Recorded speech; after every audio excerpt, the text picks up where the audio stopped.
ನೆಚ್ಚಿನ ವಿದ್ಯಾರ್ಥಿಗಳೇ, ನಾವು ಇವತ್ತೊಂದು ಹೊಸ ಕಾನ್ಸೆಪ್ಟ್ ಬಗ್ಗೆ ಚರ್ಚೆ ಮಾಡೋಣ, ಆಯ್ತಾ? ಈಗ ಒಂದು ದೇಶಕ್ಕೆ, ಒಂದು ದೇಶ ಅಂತ ಅಂದ್ರೆ ಏನ್ ಇಂಪಾರ್ಟೆಂಟ್? ಒಂದು ದೇಶಕ್ಕೆ ಒಂದು ಒಳ್ಳೆ ದೇಶ, ಒಂದು ಶಕ್ತಿಯುತ ದೇಶ, ಒಂದು ಅಭಿವೃದ್ಧಿಯುತ ದೇಶ ಅಂತ ಅಂದ್ರೆ ಆ ದೇಶಕ್ಕೆ ಏನ್ ಇಂಪಾರ್ಟೆಂಟ್ ಆಗತ್ತೆ? ಏನ್ ಇಂಪಾರ್ಟೆಂಟ್ ಆ ದೇಶಕ್ಕೆ? ಏನಿರ್ಬೋದು? ಒಬ್ಬೊಬ್ಬರ ದೃಷ್ಟಿಕೋನದಲ್ಲೂ ಒಂದೊಂದಿರ್ಬೋದು. ಒಬ್ಬೊಬ್ಬರ ದೃಷ್ಟಿನಲ್ಲಿ ಸರ್, ನಮ್ಮ ದೇಶದಲ್ಲಿ ಚಿನ್ನದ ಗಣಿ ಇದ್ರೆ ಒಳ್ಳೇದಾಗ್ತದೆ ಅಂತ ಇರ್ಬೋದು. ಸರ್, ಇಲ್ಲ ಸರ್, ನಮ್ಮ ದೇಶದಲ್ಲಿ ಹಣ ಪ್ರಿಂಟ್ ಮಾಡ್ಬಿಟ್ರೆ ದೇಶ ಅಭಿವೃದ್ಧಿ ಆಗತ್ತೆ ಅನ್ಬೋದು. ಹಣ ಇಂಪಾರ್ಟೆಂಟ್ ಅನ್ಬೋದು, ಚಿನ್ನ ಇಂಪಾರ್ಟೆಂಟ್ ಅನ್ಬೋದು. ಅಥವಾ ಇಲ್ಲ ಸರ್, ನಮ್ಮ ದೇಶಕ್ಕೆ ಒಂದು ಇಂಡಸ್ಟ್ರಿ ಬೇಕು, ಕೈಗಾರಿಕೆಗಳು ಇರ್ಬೇಕು ಸರ್, ಅವಾಗಲೇ ದೇಶ ಉದ್ಧಾರ ಆಗೋದು ಸರ್ ಅಂತ ಇರ್ಬೋದು. ಒಬ್ಬರದೊಂದೊಂದು ಒಪಿನಿಯನ್ ಇರುತ್ತೆ. ಆ ವಿಚಾರದ ಮೇಲೆಯೇ ಇವತ್ತಿನ ಪಾಠದ ಡಿಸ್ಕಷನ್ ಇರ್ತಕ್ಕಂಥದ್ದು. ಒಂದು ದೇಶಕ್ಕೆ, ನನಗೆ ನಿಮ್ಗೆ ಮೇಲ್ನೋಟಕ್ಕೆ ಕಾಣೋ ಹಾಗೆ ಒಂದು ದೇಶಕ್ಕೆ ಇಂಡಸ್ಟ್ರಿಗಳು ಎಸೆನ್ಷಿಯಲ್ ಅಲ್ಲ, ಅಥವಾ ಅತ್ಯಂತ ಅಗತ್ಯವಾಗಿ ಬೇಕು ದೇಶಕ್ಕೆ ಅಂತ ಅಲ್ಲ. ಇದು ನನ್ನ ಒಪಿನಿಯನ್ ಅಷ್ಟೇ. ಇದು ನಾನು ಒಬ್ಬೊಬ್ರದ್ದು ಒಂದೊಂದು ಒಪಿನಿಯನ್ ಇರುತ್ತೆ. ಒಂದು ದೇಶ ರನ್ ಆಗ್ಬೇಕು ಅಂತ ಅಂದ್ರೆ ಮೇಜರ್ ಆಗಿ ನನ್ನ ಪ್ರಕಾರ ಕೃಷಿ ಬೇಕು. ಯಾಕೆ ಅಂದ್ರೆ ಕೈಗಾರಿಕೆಗಳು ಹುಟ್ಟುವುದಕ್ಕೆ ಮುಂಚೆ ಕೃಷಿ ಹುಟ್ಟಿತ್ತು, ಅಕ್ಷರ ಹುಟ್ಟುವುದಕ್ಕೆ ಮುಂಚೆ ಕೃಷಿ ಹುಟ್ಟಿತ್ತು. ಜನ ಭೂಮಿ ಮೇಲೆ ಹೆಜ್ಜೆ ಇಟ್ಟ ಮೇಲೆ ಬದುಕೋದಕ್ಕೆ ಏನಾದ್ರೂ ಬೆಳೆಯೋದಕ್ಕೆ ಶುರು ಮಾಡ್ತಾರೆ. ಆ ಬೆಳೆಯೋದಕ್ಕೆ ಶುರು ಮಾಡಿದಂತಹ ಒಂದು ಅಭ್ಯಾಸವೇ ವ್ಯವಸಾಯವಾಗ್ತದೆ. ಎಷ್ಟು ಚೆನ್ನಾಗಿದೆ ನೋಡಿ. ಅವತ್ತು ಸೈನ್ಯ ಇರಲಿಲ್ಲ, ಒಂದು ದೇಶಕ್ಕೆ, ಒಂದು ಜನರ ಗುಂಪಿಗೆ ಒಂದು ಸೈನ್ಯ ಇರಲಿಲ್ಲ, ಬರೀ ಜನ ಇದ್ರು, ಕೃಷಿ ಇತ್ತು. ನಾನು ಅದಕ್ಕೆ ಹೇಳಿದ್ದು, ಸೈನ್ಯ ಹುಟ್ಟುವುದಕ್ಕೆ ಮುಂಚೆ, ಅಕ್ಷರ ಹುಟ್ಟುವುದಕ್ಕೆ ಮುಂಚೆ ಕೃಷಿ ಹುಟ್ಟಿತ್ತು. ಹಾಗಾಗಿ ಕೃಷಿ ನಮ್ಮೆಲ್ಲರಿಗೂ ಕೂಡ ಅತ್ಯಂತ ಅಗತ್ಯವಾದಂತಹ ಒಂದು ಪದಾರ್ಥ. ಇಮ್ಯಾಜಿನ್, ತುಂಬಾ ಸಂದರ್ಭಗಳಲ್ಲಿ ಪೇಪರ್ಗಳಲ್ಲಿ ನಾವು ನೋಡ್ತಿರ್ತೀವಿ, ರೈತರು ಆಲೂಗೆಡ್ಡೆ ತಂದು ರಸ್ತೆಗೆ ಸುರಿದ್ರು, ಟೊಮೊಟೊ ತಗೊಂಬಂದ್ ರಸ್ತೆಗೆ ಸುರಿದ್ರು, ಈ ತರದ್ದೆಲ್ಲ ವಿಚಾರಗಳನ್ನ ನೋಡ್ತಿರ್ತೀವಿ. ಅಲ್ಲಿ ಯಾರೋ ರೈತ ಆತ್ಮಹತ್ಯೆ ಮಾಡ್ಕೊಂಡ, ಇಲ್ಲಿ ಯಾರೋ ರೈತ ಆತ್ಮಹತ್ಯೆ ಮಾಡ್ಕೊಂಡ, ಈ ತರದ್ದೆಲ್ಲ ನೋಡ್ತಿರ್ತೀವಿ. ಯಾಕೆ ಆತ್ಮಹತ್ಯೆ ಮಾಡ್ಕೊಂಡ? ಯಾಕೆ ತಗೊಂಬಂದ್ ರಸ್ತೆಗೆ ಸುರಿತಾ ಇದ್ದಾನೆ ರೈತ? ಯಾವತ್ತಾದ್ರೂ ಯೋಚನೆ ಮಾಡಿದೀವ? ಎಕನಾಮಿಕ್ಸ್ ನಲ್ಲಿ ನಿಮ್ಗೆ ಹೇಳ್ಕೊಟ್ಟಿರ್ತಾರೆ, when demand rises automatically price will rise, and supply ಯಾವಾಗ ರೈಸ್ ಆಗುತ್ತೋ, ಆಗ ಸಪ್ಲೈ ಯಾವಾಗ ಜಾಸ್ತಿ ಆಗುತ್ತೋ ಪ್ರೈಸ್ ವಿಲ್ ಕಮ್ ಡೌನ್ ಅಂತ. ಎಕನಾಮಿಕಲ್ ಥಿಯರಿ ಅದು, ಎಕನಾಮಿಕಲ್ ಥಿಯರಿ. ಈ ಯಾವ ಏರಿಳಿತಗಳು ಕೂಡ ರೈತನಿಗೆ ಸಿಗ್ತಾ ಇಲ್ಲ, ಅದೇ ದುರಂತ. ಉದಾಹರಣೆಗೆ ಹೇಳ್ತೀನಿ ಕೇಳಿ. ಒಂದು ಎಳ್ನೀರು ಬೇಸಿಗೆ ಟೈಮ್ನಲ್ಲಿ, ಬೇಸಿಗೆ ಸಮಯದಲ್ಲಿ ಒಂದು ಎಳನೀರು 30 ರಿಂದ 35 ರೂಪಾಯಿ ತನಕ ಸೇಲ್ ಆಗುತ್ತೆ. 30 to 35 rupees. ರೈತನಿಗೆ ಎಷ್ಟು ಸಿಗುತ್ತೆ ಗೊತ್ತಾ? 8 ರಿಂದ 10 ರೂಪಾಯಿ ಸಿಗತ್ತೆ, ಮ್ಯಾಕ್ಸಿಮಮ್ 12 ರೂಪಾಯಿ. 12 ರೂಪಾಯಿ ಇಡೀ ವರ್ಷ ನೀರ್ ಕಟ್ಟಿ, ಗೊಬ್ಬರ ಹಾಕಿ, ಅದನ್ನ ಕೃಷಿ ಮಾಡಿ ಅವನಿಗೆ 12 ರೂಪಾಯಿಗೆ ನಾವು ಮಾರ್ತಿರ್ತೀವಿ. ಆ 12 ರೂಪಾಯಿನಲ್ಲಿ ಅವ್ರಿಗೊಂದು 8 ರೂಪಾಯಿ ಖರ್ಚು ಬಿದ್ದಿರುತ್ತೆ. ಇನ್ನು 4 ರೂಪಾಯಿ ಲಾಭ. ಅವನು ಇಡೀ ವರ್ಷ ಆ ಬೆಳೆಯನ್ನ ಬೆಳೆದಿದ್ದಕ್ಕೆ, ಇಡೀ ವರ್ಷ ಅದನ್ನ ಬೆಳೆದಿದ್ದಕ್ಕೆ ಒಂದು 4 ರೂಪಾಯಿ ಲಾಭ ಸಿಗುತ್ತೆ. 4 ರೂಪಾಯಿ ಲಾಭ ಸಿಗುತ್ತೆ. ಈ 12 ರೂಪಾಯಿ ತಗೊಂಡಂತಹ ಮಧ್ಯವರ್ತಿ ಏನಿದ್ದಾನೆ, ಅವನು ಗ್ರಾಹಕನಿಗೆ ತಲುಪಿಸೋ ಅಷ್ಟೊತ್ತಿಗೆ 30 ರೂಪಾಯಿ ಆಗುತ್ತೆ. ಎಷ್ಟು ಡಿಫ್ರೆನ್ಸ್ ಬರುತ್ತೆ? 18 ರೂಪಾಯಿ ಡಿಫ್ರೆನ್ಸ್ ಬರುತ್ತೆ. ವರ್ಷ ಪೂರ್ತಿ ಬೆಳೆದವನಿಗೆ 4 ರೂಪಾಯಿ, ಇಲ್ಲಿಂದ ಅಲ್ಲಿಗೆ ಎತ್ಕೊಂಡೋಗಿ ಮಾರಿದ್ದಕ್ಕೆ ಅವನಿಗೆ 18 ರೂಪಾಯಿ ಬರುತ್ತೆ. ಇಮ್ಯಾಜಿನ್, ಈ ರೀತಿ ಆದ್ರೆ ರೈತ ಯಾಕೆ ಬೆಳಿತಾನೆ? ಯಾತಕ್ಕೋಸ್ಕರ ಬೆಳಿತಾನೆ? ಎಲ್ಲ ರೈತರುಗಳು ಇದೇ ರೀತಿ ಇದು ಯಾವ್ದಪ್ಪ ಇದು ಎಷ್ಟು ಬೆಳೆದ್ರು ಹಣ ಬರೋದಿಲ್ಲ, ಲಾಸ್ ಆಗ್ತದೆ, ಮಾರ್ಕೆಟ್ ಅಲ್ಲಿ ಪ್ರೈಸ್ ಜಾಸ್ತಿ ಇದೆ ಆದ್ರೆ ನಮಗೆ ಇಷ್ಟು ಹಣ ಸಿಗ್ತಾ ಇಲ್ಲ ಅಂತ ಏನಾದ್ರೂ ಅವರು ಮನಸ್ಸು ಮಾಡಿ ಬೆಳೆಯೋದನ್ನ ನಿಲ್ಲಿಸಿದ್ರೆ ಇಮ್ಯಾಜಿನ್ ಯಾವ ಪರಿಸ್ಥಿತಿ ಬಂದು ನಿಲ್ಬಹುದು. ಹಾಗಾಗಿ ವಿದ್ಯಾರ್ಥಿಗಳೇ, ಕೃಷಿ ಯಾವತ್ತಿಗೂ ಮೋಸ ಮಾಡದಂತಹ ಉದಾಹರಣೆಗಳಿಲ್ಲ. ಅದಕ್ಕೆ ರೈತ ಹೇಳ್ತಾನೆ, ಭೂಮಿ ತಾಯಿ ಮೋಸ ಮಾಡದಂತಹ ಉದಾಹರಣೆಗಳಿಲ್ಲ, ಜನ ಮೋಸ ಮಾಡಬಹುದು, ಭೂಮಿ ತಾಯಿ ಮೋಸ ಮಾಡದಂತಹ ಉದಾಹರಣೆಗಳಿಲ್ಲ ಅಂತಾನೆ. ರೈತನಿಗೆ ಈಗಲೂ ಕೂಡ ಇಂತಹ ಧಾವಂತದ ಬದುಕಿನಲ್ಲೂ ಕೂಡ ರೈತ ಸಾಂಪ್ರದಾಯಿಕ ಕೃಷಿಯನ್ನ ಅನುಸರಿಸ್ತಾ ಇದ್ದಾನೆ. ಅದು ಡ್ರಾಬ್ಯಾಕ್, ಒಳ್ಳೇದೋ ಕೆಟ್ಟದೋ ಅದು ಪಕ್ಕಕ್ಕಿಡಿ, ಬಟ್ ಕೃಷಿ ಮಾಡ್ತಿದ್ದಾನೆ ರೈತ. ಇಮ್ಯಾಜಿನ್ ನಾವು ಅಂತಹ ರೈತನಿಗೆ ಯಾವ ಸ್ಥಾನಮಾನ ಕೊಟ್ಟಿದ್ದೀವಿ.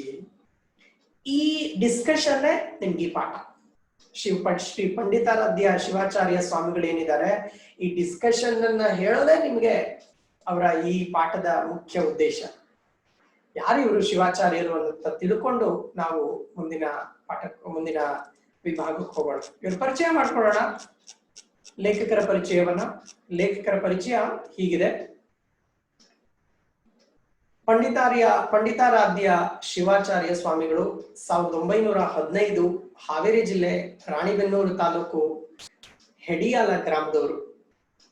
ಸಾಣೆಹಳ್ಳಿಯಲ್ಲಿ ಒಂದು ರಂಗ ಶಾಲೆಯನ್ನ ಸ್ಥಾಪಿಸ್ತಾರೆ, ನಾಟಕೋತ್ಸವ ಮಾಡ್ತಾರೆ ಪ್ರತಿ ವರ್ಷ, ಸಾಕಷ್ಟು ಕೃತಿಗಳನ್ನ ಬರೀತಾರೆ. ನೀವಲ್ಲಿ ನೋಡ್ಬೋದು, ಶಿವ ಸಂಚಾರ, ವಿಚಾರ ಸಂಕಿರಣ, ವರ್ಷದ ಹರ್ಷ, ಶ್ರಾವಣ ಸಂಜೆ ಇತ್ಯಾದಿ ಕಾರ್ಯಕ್ರಮಗಳನ್ನ ಸಂಘಟಿಸ್ತಾ ಬರ್ತಾರೆ. 60ಕ್ಕೂ ಹೆಚ್ಚು ವೈಚಾರಿಕ ಕೃತಿಗಳನ್ನ ಅವರು ಬರೀತಾರೆ.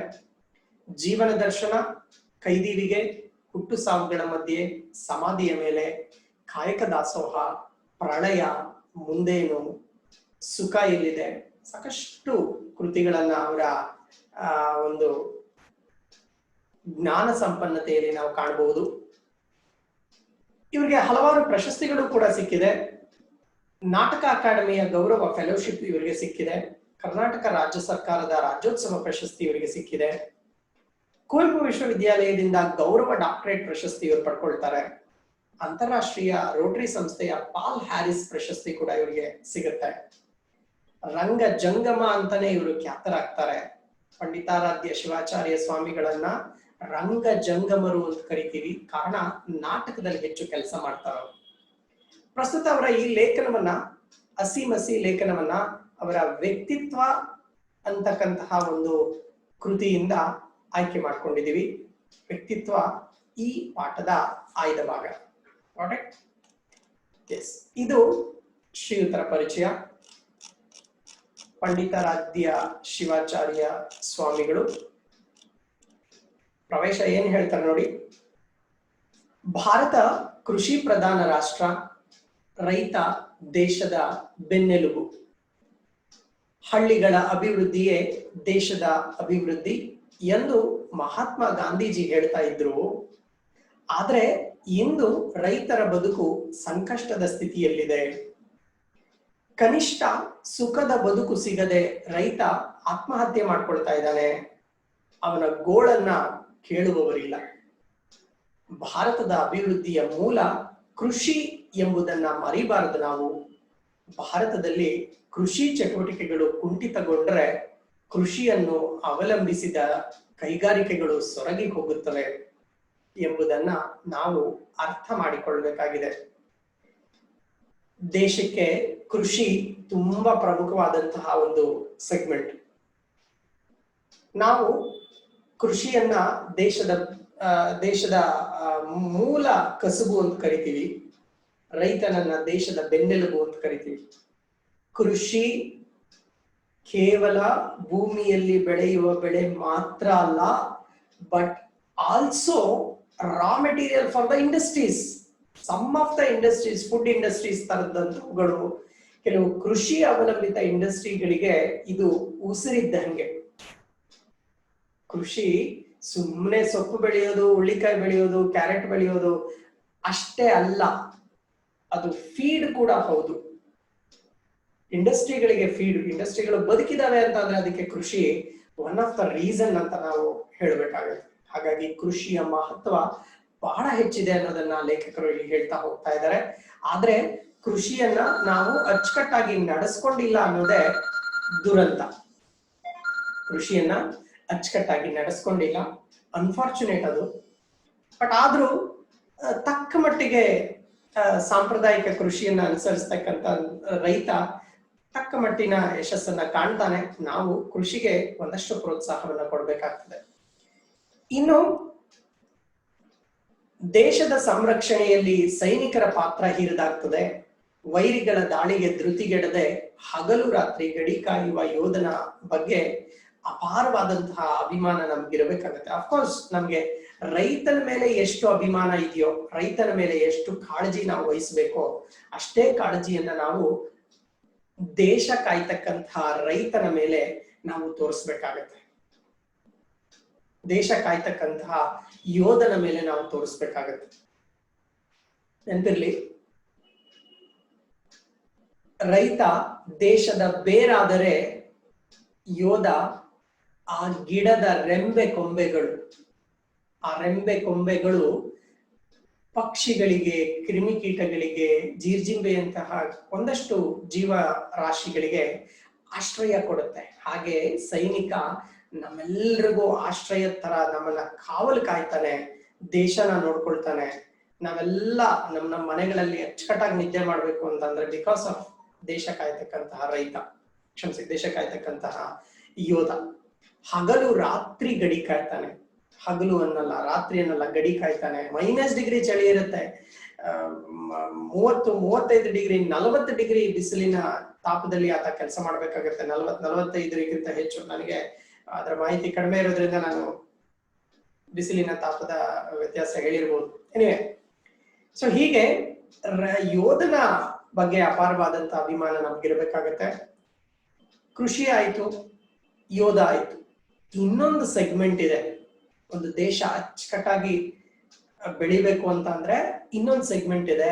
ಆ ಸೆಗ್ಮೆಂಟ್ ಕೂಡ ಬೇರೆ ಯಾವುದೂ ಅಲ್ಲ, ಅದು ಮಸಿ ಅಂತ ಕರಿತೀವಿ. ಮಸಿ ಅಂದ್ರೆ ಸಾಹಿತ್ಯ. ಸಾಹಿತ್ಯ ಅಂದ್ರೆ ಅದು ಅಕ್ಷರ, ವಿದ್ಯಾಭ್ಯಾಸ.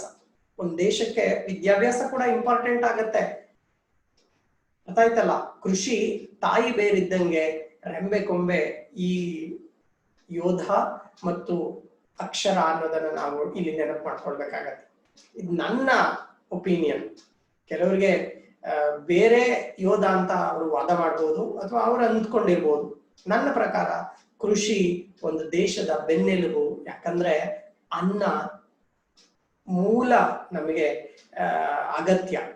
ಹಾಗಾಗಿ ನಾನು ಕೃಷಿ ಅಂತ ಹೇಳಿದೆ. ಎನಿವೆ, ಸಾಹಿತಿಗಳು ಸಾಹಿತ್ಯ ರಚನೆಯ ಮೂಲಕ ಯೋಧ ಹಾಗೂ ರೈತನಿಗೆ ಆತ್ಮಬಲವನ್ನ ತುಂಬುತ್ತಾರೆ. ರೈತ ಹೋರಾಡ್ಬೇಕಾದ್ರೆ, ಕೃಷಿ ಮಾಡ್ಬೇಕಾದ್ರೆ ಸಾಹಿತಿಗಳು ಹಾಡಿನ ಮೂಲಕ, ಕಥೆಗಳ ಮೂಲಕ ಅವ್ರಿಗೆ ಇನ್ಸ್ಪೈರ್ ಮಾಡೋ ಪ್ರಯತ್ನ ಮಾಡ್ತಾರೆ ಸಾಹಿತಿಗಳು. ಹಾಗಾಗಿ ಆ ಇನ್ಸ್ಪಿರೇಷನ್ಸ್ ಕೂಡ ನಮಗೆ ಅಗತ್ಯ ಅಂತ ಹೇಳ್ತಾರೆ ಲೇಖಕರು. ದೇಶದ ಸಂರಕ್ಷಣೆ ಹಾಗೂ ಅಭಿವೃದ್ಧಿಯು ಯೋಧ, ರೈತ ಮತ್ತು ಸಾಹಿತಿ ಈ ಮೂವರಲ್ಲಿದೆ ಎಂಬುದನ್ನ ಲೇಖಕರು ಹೇಳೋ ಪ್ರಯತ್ನವನ್ನ ಇಲ್ಲಿ ಮಾಡ್ತಾರೆ. ಹೇಗೆ ಈ ಮೂರು ವರ್ಗಗಳು ಒಂದು ದೇಶಕ್ಕೆ ಅಗತ್ಯ ಅನ್ನೋದನ್ನ ನಾವು ಈ ಮುಂದಿನ ಭಾಗದಲ್ಲಿ ನಾವು ಕಾಣಬಹುದು. Let us go to the lesson. ಓದೋಣ, ಅದನ್ನ ಏನ್ ಹೇಳ್ತಾರೆ ಲೇಖಕರು ನೋಡೋಣ. ಓಕೆ,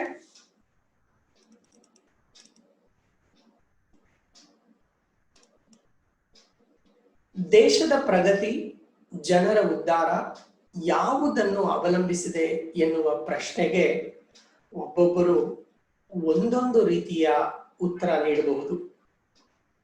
ಕೆಲವರು ವೈಜ್ಞಾನಿಕ ಬೆಳವಣಿಗೆಯೇ ನಿಜವಾದ ಪ್ರಗತಿ ಎನ್ನಬಹುದು. ದೊಡ್ಡ ದೊಡ್ಡ ಅಣೆಕಟ್ಟುಗಳು ನಿರ್ಮಾಣವೇ ಜನರ ಉದ್ಧಾರದ ದಾರಿ ಅಂತ ಕೆಲವರು ಹೇಳ್ಬೋದು. ವಿದ್ಯುತ್ ಉತ್ಪಾದನೆ ಇವೆಲ್ಲಕ್ಕೂ ಮೂಲ ಪ್ರೇರಣೆ ಎಂದು ಹೇಳ್ಬೋದು. ಆದ್ರೆ ನಮ್ಮ ಹಿರಿಯರು ಹೇಳ್ತಿದ್ರಂತೆ, ಆ ಮಾತುಗಳತ್ತಲೂ ಸ್ವಲ್ಪ ಗಮನ ಹರಿಸಬೇಕು. ದೇಶದ ಪ್ರಗತಿ, ಜನರ ಉದ್ಧಾರ ಹಸಿ ಮಸಿ ಕೃಷಿಯನ್ನ ಅವಲಂಬಿಸಿದೆ ಅಂತ ಹೇಳ್ತಿದ್ರಂತೆ. ಕೆಲವರಿಗೆ ಅಣೆಕಟ್ಟುಗಳನ್ನ ನಿರ್ಮಾಣ ಮಾಡಬೇಕು, ಕೆರೆಕಟ್ಟೆಗಳನ್ನ ನಿರ್ಮಾಣ ಡ್ಯಾಮ್ಗಳನ್ನ ನಿರ್ಮಾಣ ಮಾಡಬೇಕು ಅಂತ ಕೆಲವರು ಹೇಳ್ತಾರಂತೆ. ವಿದ್ಯುತ್ ಉತ್ಪಾದನೆ ಮಾಡೋದು, ವಿದ್ಯುತ್ ಇಂಪಾರ್ಟೆಂಟು, ವಿದ್ಯುತ್ ಉತ್ಪಾದನೆ ಮಾಡೋದು ಒಂದು ದೇಶಕ್ಕೆ ಇಂಪಾರ್ಟೆಂಟು ಅಂತ ಮತ್ತೆ ಕೆಲವರು ಹೇಳ್ತಾರಂತೆ. ಒಬ್ಬೊಬ್ರು ಒಂದೊಂದು ರೀತಿಯ ರೀಸನ್ಸ್ ಅನ್ನ ಕೊಡ್ತಾರೆ, ನಾನು ಆಗ್ಲೇ ಹೇಳಿದಾಗೆ. ಆದ್ರೆ ನಮ್ ದೇಶದ ಹಳೆ ಹಿರಿತಲೆಗಳು, ಹಿರಿಕರು ಏನ್ ಹೇಳ್ತಾರೆ ಅಂದ್ರೆ, ನೋಡ್ರಪ್ಪ, ದೇಶಕ್ಕೆ ಹಸಿ, ಮಸಿ ಮತ್ತು ಕೃಷಿ ಇಂಪಾರ್ಟೆಂಟು ಅಂತ ಹೇಳ್ತಾರಂತೆ. ಅದಕ್ಕೆ ಹೇಳೋದು, ದೊಡ್ಡವ್ರ ಮಾತು ಸಹಜವಾಗಿ ಅದು ಲಾಂಗ್ ಟರ್ಮ್ ಬರುತ್ತೆ. ದೊಡ್ಡವ್ರ ಮಾತು, ಅನುಭವಸ್ಥರ ಮಾತೇನಿದೆ ಅದು ಕಾಲ ಕಾಲಕ್ಕೂ ಕೂಡ ಶಾಶ್ವತ ಮತ್ತು ನಿರಂತರವಾಗಿರುತ್ತೆ. ಚೇಂಜ್ ಆಗಲ್ಲ, ಅದು ಚೇಂಜ್ ಆಗಲ್ಲ, ಹಾಗಿರುತ್ತೆ. ಆ ಚೇಂಜ್ ಆಗದೆ ಇರತಕ್ಕಂತ ಮಾತಿದು ಹಸಿ ಮಸಿ ಕೃಷಿಯನ್ನ ಅವಲಂಬಿಸಿದೆ ಒಂದು ದೇಶದ ಅಭಿವೃದ್ಧಿ ಅಂತ ಹೇಳ್ತಾರೆ. ನೋಡಿ ಹೇಗೆ ಅನ್ನೋದನ್ನ ಅವ್ರ ಮಾತನ್ನ ಕೇಳೋಣ. ಹೀಗೆಂದರೆ ಏನು? ಹಸಿ ಎಂದರೆ ಯುದ್ಧ, ಯುದ್ಧ ಎಂದರೆ ಸೈನಿಕರು, ಸೈನಿಕ ಬಲ ಇದ್ದಾಗ ದೇಶದ ಸಂರಕ್ಷಣೆ ಸಾಧ್ಯ. ಇಲ್ಲದಿದ್ರೆ ಬೇರೆ ದೇಶದವರು ಸುಲಭವಾಗಿ ನಮ್ಮ ದೇಶದ ಮೇಲೆ ದುರಾಕ್ರಮಣ ಮಾಡಿ ಯುದ್ಧ ಸಾರಿ ನಮ್ಮನ್ನ ತಮ್ಮ ಗುಲಾಮರನ್ನಾಗಿ ಮಾಡ್ಕೊಳ್ಬಹುದು ಅಂತ.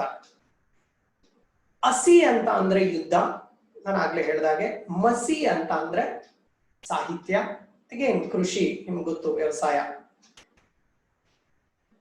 ಸೈನಿಕರ ಬಲ ಇಲ್ಲದೆ ಇದ್ರೆ ಒಂದ್ ದೇಶಕ್ಕೆ, ಅಫ್ಕೋರ್ಸ್ ನಾವು ಅದನ್ನ ಒಪ್ತೀವಿ. ನಮ್ಮ ದೇಶದಲ್ಲಿ ₹1 ಸಂಪಾದನೆ ಮಾಡಿದ್ರೆ ಹತ್ತತ್ರ 40 ಪೈಸಾನ ನಾವು ಡಿಫೆನ್ಸಿಗೆ ಹಾಕ್ತಿದೀವಿ. ಬಜೆಟ್ ಅಲ್ಲಿ ₹1 40 ಪೈಸಾನ ನಾವು ಡಿಫೆನ್ಸ್ಗೆ ಹಾಕ್ತಾ ಇದೀವಿ ಅಂತ ಹೇಳ್ತಾರೆ. ಕೇವಲ 3 ಪೈಸಾನ ನಾವು ಎಜುಕೇಶನ್ಗೆ ಹಾಕ್ತಿದೀವಿ ಅನ್ನೋ ಮಾತನ್ನ ಹೇಳ್ತಾರೆ. ನೋಡಿ, ನಾವು ಡಿಫೆನ್ಸ್ಗೆ ಎಷ್ಟು ಇಂಪಾರ್ಟೆನ್ಸ್ ಅನ್ನ ಕೊಡ್ತೀವಿ ಅನ್ನೋದನ್ನ ನಾವಿಲ್ಲಿ ಗಮನಿಸಬೇಕು. ಒಂದು ದೇಶ ಸುಭದ್ರವಾಗಿದ್ರೆ ದೇಶದ ಒಳಗಿನ ಸಂಪತ್ತು ಸುಭದ್ರವಾಗಿರುತ್ತೆ, ಒಳಗಿನ ಜನ ಸುಭದ್ರವಾಗಿರ್ತಾರೆ, ಅಭಿವೃದ್ಧಿಯ ಕೆಲಸಗಳನ್ನ ಮಾಡೋದಕ್ಕೆ ಅನುಕೂಲ ಆಗುತ್ತೆ ಅನ್ನೋದು ಈ ಕಾನ್ಸೆಪ್ಟಿನ ಉದ್ದೇಶ. ಆದ್ರಿಂದ ಸೈನಿಕರು ನಮ್ಮ ದೇಶದ ಒಂದು ಅಸೆಟ್ ಅಂತ ನಾವು ಪರಿಗಣಿಸ್ತೀವಿ. ಸೈನಿಕ ಬಲ ಇದ್ದಾಗ ದೇಶದ ಸಂರಕ್ಷಣೆ ಸಾಧ್ಯ, ಅದಿಲ್ಲದೆ ಇದ್ರೆ ದೇಶದ ಸಂರಕ್ಷಣೆ ಸಾಧ್ಯ ಇಲ್ಲ ಅಂತ ಹೇಳ್ತಾರೆ. ಅಕಸ್ಮಾತ್ ಸೈನ್ಯ ಇಲ್ಲದೆ ಇದ್ರೆ, ಇಮ್ಯಾಜಿನ್ ಸೈನ್ಯ ಇಲ್ಲ ಒಂದ್ ದೇಶಕ್ಕೆ ಅಂತಂದ್ರೆ ಏನ್ ಮಾಡ್ತಾರೆ? ಈ ಕಡೆ ರಾಜ್ಯ, ಈ ಕಡೆ ದೇಶದವರು ಬಂದು ಸೈನ್ಯ ಇಲ್ಲದ ದೇಶವನ್ನ ಹರಿದು ಹಂಚ್ಕೊಂಡ್ ಬಿಡ್ತಾರೆ. ಹಾಗಾಗಿ ನಾವು ಸೈನ್ಯ ಇಟ್ಟಿದ್ದೀವಿ, ಸೈನಿಕರನ್ನ ದೇಶದ ಗಡಿ ಭಾಗಗಳಲ್ಲಿ ನಿಲ್ಲಿಸಿದೀವಿ. ಸೈನಿಕ ಬಲ ಒಂದು ದೇಶಕ್ಕೆ ರಕ್ಷಣೆಯ ದೃಷ್ಟಿಯಿಂದ ಅಗತ್ಯ ಅಂತ ನಮ್ಮನ್ನ ಹೇಳ್ತಾರೆ. ಇಲ್ಲ ಅಂತಂದ್ರೆ ನಾವೆಲ್ಲ ಇನ್ನೊಂದು ದೇಶದ ಗುಲಾಮರಾಗ್ಬಿಡ್ತೀವಿ ಅಂತಾರೆ ಲೇಖಕರು. ಆದುದರಿಂದ ದೇಶದ ಸಂರಕ್ಷಣೆ ಮಾಡ್ತಕ್ಕಂಥವ್ರು ಸೈನಿಕರು. ಅವರು ಪ್ರಬಲರಾಗಿದ್ದಾಗ ದೇಶವನ್ನ ರಕ್ಷಣೆ ಮಾಡಲು ಸಾಧ್ಯ. ಇಲ್ಲದೆ ಇದ್ರೆ ಬಲಿಷ್ಠ ದೇಶ ಎಲ್ಲರನ್ನ ಒಡೆದು ಹಾಕತ್ತೆ, ತಾನೇ ಸೂರ್ಯ ಮುಳುಗದ ಸಾಮ್ರಾಜ್ಯವನ್ನ ಸ್ಥಾಪಿಸುತ್ತೆ. Quite interesting. ಸೂರ್ಯ ಮುಳುಗದ ಸಾಮ್ರಾಜ್ಯ ಅಂದ್ರೆ ನಿಮ್ಗೆ ಗೊತ್ತಿರುತ್ತೆ ಅಂತ ಅನ್ಕೊಳ್ತೀನಿ. ಸೂರ್ಯ ಮುಳುಗದ ಸಾಮ್ರಾಜ್ಯ ಅಂದ್ರೆ ಬೇರೆ ಯಾವುದೂ ಅಲ್ಲ, ಬ್ರಿಟನ್ ಸಾಮ್ರಾಜ್ಯ. ಯಾಕದನ್ನ ಸೂರ್ಯ ಮುಳುಗದ ಸಾಮ್ರಾಜ್ಯ ಅಂತ ಕರೀತಾರೆ ಅಂದ್ರೆ, ಅವರು ಪೂರ್ವ, ಪಶ್ಚಿಮ, ಉತ್ತರ, ದಕ್ಷಿಣ 4 ದಿಕ್ಕುಗಳಲ್ಲಿ, ಪೂರ್ವ ಪಶ್ಚಿಮಗಳಲ್ಲೂ ಅವರ ರಾಜ್ಯವಿತ್ತು. ಫಾರ್ ಎಕ್ಸಾಂಪಲ್, ಇಂಗ್ಲೆಂಡ್ ಮತ್ತೆ ಭಾರತ 2 ಕಡೆ ಅವರ ರಾಜ್ಯ ಇತ್ತು ಮುಂಚೆ. ಇಮ್ಯಾಜಿನ್, ಭಾರತದಲ್ಲಿ ಇಂಗ್ಲೆಂಡ್ ಸರ್ಕಾರ ಇದ್ದಾಗ 2 ಕಡೆ ಅವರ ರಾಜ್ಯ ಇತ್ತು. ಅಂತ ಸಂದರ್ಭದಲ್ಲಿ ಅಲ್ಲಿ ಸೂರ್ಯ ಮುಳುಗಿದ್ರೆ ಇಲ್ಲಿ ಹುಟ್ಟುತ್ತಿದ್ದ, ಇಲ್ಲಿ ಮುಳುಗಿದ್ರೆ ಅಲ್ಲಿ ಹುಟ್ಟುತ್ತಿದ್ದ. This is what. ಈ ಕಾರಣಕ್ಕೇನೆ ಸೂರ್ಯ ಮುಳುಗದ ಸಾಮ್ರಾಜ್ಯ ಅಂತ ಕರಿತೀವಿ. ಅದಕ್ಕೇನೆ ನಮಗೆ ಇಲ್ಲಿ ಒಂದು ಬಲಿಷ್ಠ ದೇಶ ಎಲ್ಲರನ್ನ ಒಡೆದು ಹಾಕಿ ತಾನೇ ಸೂರ್ಯ ಮುಳುಗದ ಸಾಮ್ರಾಜ್ಯವನ್ನ ಸ್ಥಾಪಿಸುತ್ತೆ ಅಂತ ಹೇಳ್ತಿದ್ದಾರೆ. ಒಂದು ಬಲಿಷ್ಠ ದೇಶ, ಸೈನ್ಯ ಇಲ್ಲ ಒಂದ್ ದೇಶಕ್ಕೆ ಅಂತ ಗೊತ್ತಾದಾಗ ಎಲ್ಲವರನ್ನ ಒಡೆದು ಹಾಕಿ ತಾನೇ ಆ ರಾಜ್ಯವನ್ನ ಆಕ್ರಮಣ ಮಾಡ್ಕೊಂಡ್ಬಿಡುತ್ತೆ. ಸೈನ್ಯ ಒಂದ್ ದೇಶಕ್ಕೆ ಸ್ಟ್ರಾಂಗ್ ಆಗಿರ್ಬೇಕು. ಇವತ್ತಿನ ಪ್ರಪಂಚಕ್ಕೆ, ಇವತ್ತಿನ ಸ್ಪರ್ಧೆಗೆ ಹಿಂದೆ ಇದ್ರ ಅಗತ್ಯ ಇರ್ಲಿಲ್ಲ, ಈಗ ಬೇಕು. ಸೈನ್ಯ ಸ್ಟ್ರಾಂಗ್ ಆಗಿರ್ಬೇಕು. ಹಾಗಾಗಿ ಅಕಸ್ಮಾತ್ ಸೈನ್ಯ ಇಲ್ಲದೆ ಇದ್ರೆ, ಒಂದು ದೇಶಕ್ಕೆ ಸೈನ್ಯ ಇಲ್ಲದೆ ಇದ್ರೆ, ಆ ಸೈನ್ಯ ಇಲ್ಲದ ದೇಶವನ್ನ ಸೈನ್ಯ ಪ್ರಬಲವಾಗಿರ್ತಕ್ಕಂಥ ದೇಶ ನುಂಗ್ ಹಾಕ್ಬಿಡುತ್ತೆ, ಸರ್ವಾಧಿಕಾರಿ ಆಗತ್ತೆ ಅಂತ ಹೇಳ್ತಾರೆ. ಆದ್ದರಿಂದ ನಮ್ಮ ರಕ್ಷಣಾ ಪಡೆಗಳು ತುಂಬಾ ಪ್ರಬಲವಾಗಿರಬೇಕು. ಅದಕ್ಕೋಸ್ಕರ ಎಷ್ಟೇ ಖರ್ಚಾದ್ರೂ ಚಿಂತೆ ಇಲ್ಲ ಎನ್ನುವರು. ಅದು ಕಾರಣವೋ ಏನೋ ನಮ್ಮ ದೇಶದ ಬಜೆಟ್ ನಲ್ಲಿ ಹೆಚ್ಚಿನ ಭಾಗ ರಕ್ಷಣಾ ಇಲಾಖೆಗೆ ಮೀಸಲಾಗಿರುವುದನ್ನ ನಾವು ನೋಡ್ಬೋದು. ನಾನಾಗ್ಲೇ ಹೇಳದ್ದಲ್ಲ, ನಮ್ಮ ದೇಶದ ಬಜೆಟ್ ನಲ್ಲಿ 40%, ₹1 40 ಹೆಚ್ಚಿನ ಭಾಗ ನಾವು ರಕ್ಷಣೆಗೆ ಮೀಸಲಿಡ್ತಾ ಇದ್ದೀವಿ. ಆ ರಕ್ಷಣೆಗೆ ಮೀಸಲಿಟ್ಟಂತಹ ಒಂದಷ್ಟು ಭಾಗ ಏನಿದೆ ನಮ್ಗೆ ನಾನ್ ರಿಟರ್ನ್, ನಮ್ಗೆ ರಿಟರ್ನ್ಸ್ ಇಲ್ಲ. ಅದರಲ್ಲಿ ಒಂದು ಇಂಡಸ್ಟ್ರಿ ಮೇಲೆ ಇನ್ವೆಸ್ಟ್ ಮಾಡಿದ್ರೆ ಅದು ಪ್ರಾಫಿಟ್ ತಂದು ಕೊಡುತ್ತೆ. ಬಟ್ ಎಜುಕೇಶನ್, ಈ ತರದ ಸೈನ್ಯ, ಈ ತರದ ಸೆಕ್ಟರ್ಗಳಲ್ಲಿ, ಆರೋಗ್ಯ, ಈ ತರದ ಸೆಕ್ಟರ್ಗಳಲ್ಲಿ ನಮ್ಗೆ ರೀಫಂಡ್ ಇಲ್ಲ. ಅದು ಒನ್ ಸೈಡೆಡ್ ಇನ್ವೆಸ್ಟ್ಮೆಂಟ್ಸ್ ಆಗುತ್ತೆ. ಇವನ್ ನಾವು we are spending more on that area, defence ಏರಿಯಾಗೆ ನಾನು ಆಗ್ಲೇ ಹೇಳಿದಾಗೆ we are spending more than other segments. ಬೇರೆ ಕಡೆಗಳಿಗಿಂತ ಹೆಚ್ಚು ನಾವು ಅದಕ್ಕೆ ಒಂದು ಖರ್ಚನ್ನ ನಾವು ಮಾಡ್ತಾ ಇದ್ದೀವಿ. ಒಂದು ದೇಶಕ್ಕೆ ಡಿಫೆನ್ಸ್ ಇಸ್ ಮೋರ್ ಇಂಪಾರ್ಟೆಂಟ್ ಅನ್ನೋದನ್ನ ನಾವು ಈ ಅಂಶಗಳಿಂದ ಸಾಬೀತುಪಡಿಸ್ಕೊಳ್ಬಹುದು. ರೈಟ್, ನೋಡೋಣ ಏನ್ ಹೇಳ್ತಾರೆ ನೋಡೋಣ.